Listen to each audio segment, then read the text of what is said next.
A coroner's inquest began today into one of the worst mass murders in Canadian history. 11 people died, 17 others were injured when a man went on a violent rampage on James Smith Cree Nation and the nearby town of Weldon, Saskatchewan.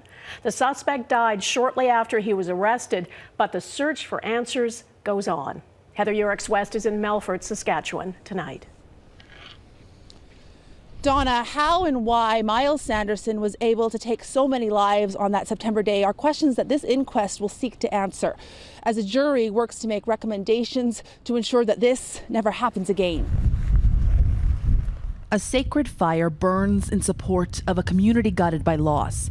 It's been almost a year and a half since 11 people, mothers, fathers, grandparents, and sons, were murdered in a violent rampage on the James Smith Cree Nation and Weldon, Saskatchewan. The objective is to have the story told, honor those victims that died on that day, and try to come up with some recommendations that will help prevent this happening again in the future. This process for me is very important, so I can leave that trauma behind. Daryl Burns' sister, Gloria, was killed. He's one of several family members participating in the inquest, with the ability to question witnesses throughout the process. One of the big questions is the trauma. The trauma from the residential schools, the trauma from colonizations, the trauma from oppression and suppression and lateral violence.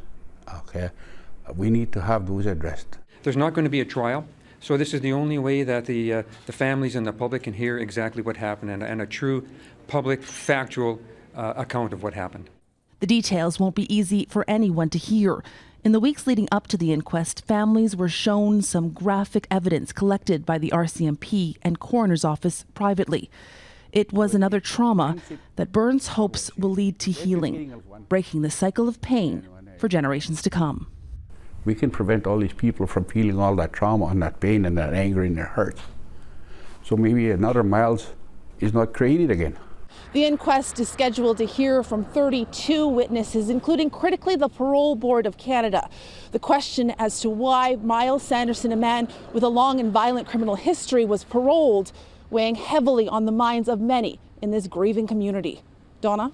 Heather Yourex-West in Melfort, Saskatchewan tonight. Thanks, Heather.